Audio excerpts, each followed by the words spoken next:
Assalamualaikum warahmatullahi wabarakatuh. Saya mahasiswa dari Fakultas Ilmu Pendidikan Program Studi S1 Pendidikan Ekonomi Universitas Pancasakti Bekasi.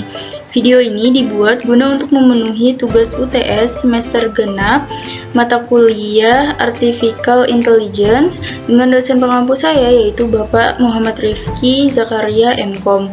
Pada video kali ini saya akan menjelaskan materi mengenai pengertian, keuntungan, dan kerugian Artificial Intelligence. Pengertian AI. Artificial Intelligence merupakan kemampuan program komputer untuk berpikir dan belajar dan merupakan salah satu teknologi baru yang mencoba mensimulasikan penalaran manusia dalam sistem AI. Dulu banyak orang menghubungkan AI dengan robot, namun itu mengambil peran penting dalam hidup kita sekarang. Gadget pribadi, perangkat streaming media, kendaraan pintar, dan perangkat rumah menggunakan kecerdasan buatan. Sangat penting bahwa AI telah memungkinkan mesin untuk memahami perintah verbal, membedakan gambar dan teks, dan melakukan jauh lebih baik daripada manusia. Misalnya Amazon Alexa atau Apple Siri atau Google Hello Google. Ini adalah contoh klasik kecerdasan buatan yang menerima perintah verbal dan melakukannya dengan mudah. Mengingat laju pertumbuhan machine learning, deep learning, pemrograman bahasa nasional, AI prediktif, dan konsep terkait lainnya, bukan hanya halusinasi untuk memprediksi bahwa mesin satu hari akan berjalan. Di antara kita mereplikasikan semua perilaku manusia dengan panik. Selanjutnya yaitu jenis-jenis AI, terbagi menjadi 4, yaitu yang pertama, reactive mesin. Ini adalah mesin yang tidak menyimpan kenangan atau pengalaman masa lalu. Ini bersifat reaktif yang bereaksi terhadap skenario saat ini. Misalnya komputer catur IBM Deep Blue mengalahkan Grandmaster Internasional Garry Kasparov 6 kali berturut-turut pada akhir 1990-an. Deep Blue dapat mengidentifikasi bidak catur dan tahu bagaimana setiap gerakan. Kecerdasannya yang tinggi memungkinkannya untuk memprediksi semua kemungkinan gerak lawan jauh lebih cepat daripada lawan manusia. Hasilnya, ia bisa menghitung gerakan paling optimal terhadap setiap kemungkinan. Yang kedua, limited memory. Mesin limited memory tidak bisa membangun memori atau belajar dari pengalaman masa lalu. Contoh klasiknya adalah mobil tanpa pengemudi yang dapat mengamati kecepatan dan arah mobil lain. Namun, potongan informasi ini bersifat sementara daripada permanen. Yang ketiga, theory of mind. Jenis ini mencakup pembelajaran mesin yang mencoba meniru seluruh dunia fisik, manusia, makhluk, benda, segala sesuatu yang dapat berpikir dan memiliki emosi. Mesin yang dipasang pada tipe 3 AI dapat memahami pikiran, perasaan, dan harapan orang lain dan dapat menyesuaikan tingkah lakunya sendiri.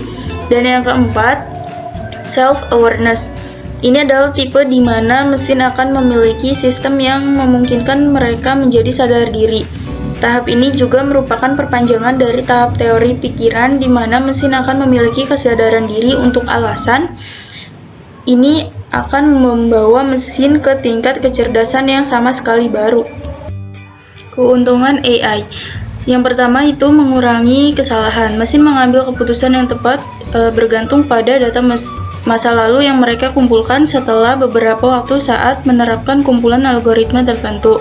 Oleh karena itu terjadi peraturan kesalahan dan lonjakan ketidaktepatan. Inilah alasan mengapa adopsi kecerdasan buatan di berbagai bidang meningkat pesat. Ketika dapat sepenuhnya membatalkan kesalahan manusia, mendapatkan hasil yang tepat. Tangkapannya adalah memprogram dengan tepat. Yang kedua yaitu selalu tersedia. Jelas, mesin tidak terkuras.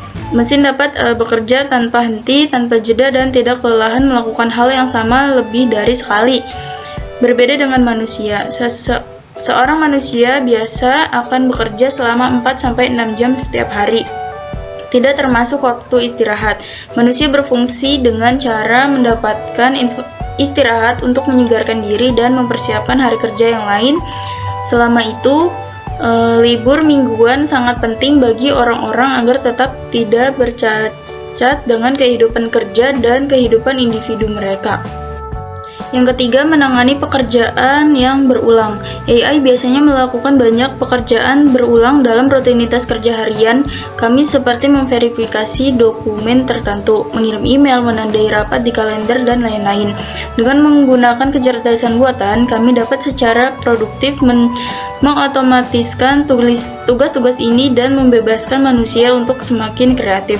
Pekerjaan berulang ini dapat dengan mudah ditangani dengan buatan algoritma AI. Yang keempat yaitu tanpa resiko. AI dapat menangani banyak keterbatasan manusia yang beresiko. Tugas-tugas yang dapat menimbulkan bahaya bagi manusia dapat terbayar dengan baik saat mesin mulai bekerja.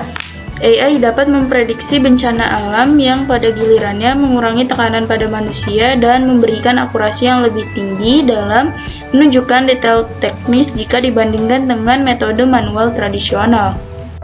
Dan yang kelima yaitu bantuan digital. Beberapa organisasi progresif sangat mendukung penggunaan asisten digital untuk berinteraksi dengan pengguna sehingga menghemat kebutuhan sumber daya manusia. Seseorang dapat mengobrol dengan mereka tentang apa yang kita cari. Beberapa sistem asisten digital dirancang sedemikian rupa sehingga menjadi sulit untuk menentukan apakah kita sedang mengobrol dengan manusia atau chatbot. Selanjutnya yaitu kerugian AI. Yang pertama, mahalnya biaya pembuatan. Dengan kompleksitas muncul biaya. Melihat kompleksitas mesin dengan menggunakan AI, masuk akal jika mesin yang digerakkan oleh AI bisa mahal dan spesifik. Membuat mesin yang dapat meniru logika dan penalaran manusia membutuhkan banyak sumber daya dan waktu, menjadikannya mahal dari mesin lain. Yang kedua, mengurangi pekerjaan untuk manusia. Meskipun AI menawarkan berbagai manfaat, namun juga menciptakan pengangguran. Kebutuhan akan gangguan manusia berkurang dengan penggunaan mesin berkemampuan AI yang menyediakan pekerjaan bebas kesalahan dan bebas risiko. Mesin juga membawa serta kecepatan dan akurasi, yang membunuh banyak peluang kerja dan pilihan pekerjaan yang dulu pernah ada. Yang ketiga, tidak memiliki emosi. Meskipun ini adalah salah satu keuntungan utama dari kecerdasan buatan, ini juga merupakan penipu dari kecerdasan buatan. Mesin tidak dapat terikat dengan orang karena mereka tidak memiliki perasaan atau kasih sayang.